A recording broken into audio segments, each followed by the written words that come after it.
Hey everyone! Today we're diving into the 100 ways you're being misled about sugar. It's fascinating how deeply sweet is embedded in our language and culture. When something wonderful happens, we say, "Oh, sweet." If we care for someone, we call them sweetie or honey.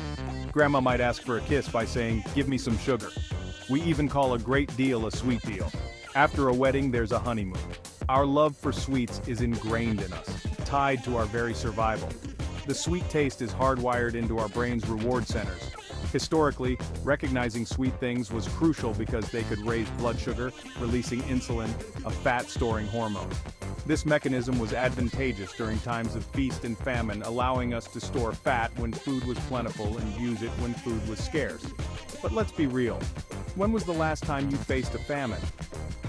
Nowadays, grocery stores are always stocked with sweets and processed foods.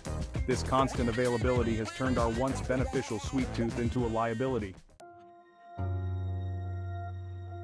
This brings us to lie number 1, the notion that sugar is natural and harmless because it's found in foods like fruit.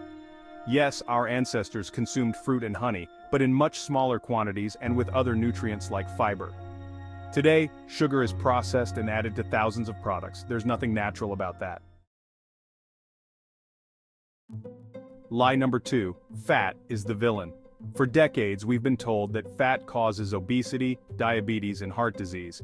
But it's actually high insulin levels from excessive sugar consumption that are to blame. Fat doesn't stimulate insulin, so it can't cause these conditions. However, this misconception has been great for food manufacturers, allowing them to sell low-fat, high-sugar products that keep you hungry and buying more. Lie number 3. Complex carbs are good for you. While complex carbs are slightly better than simple sugars, the difference isn't as significant as we've been led to believe. Both spike blood sugar and trigger pleasure receptors in the brain. The real difference is minimal, especially when it comes to whole grains versus white bread. Lie number 4. High fructose corn syrup, or HFCS, is the worst sweetener. While HFCS is indeed harmful, calling regular sugar good in comparison is misleading.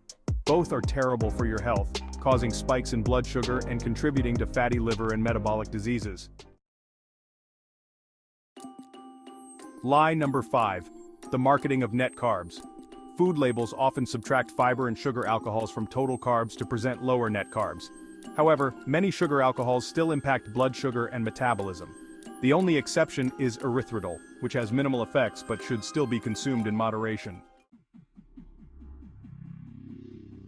Lie number 6. Dried fruit as a healthy option. Dried fruit concentrates sugar by removing water, making it just as harmful as added sugar. Despite appearing natural, it's still an overdose of sugar leading to insulin spikes and fat storage.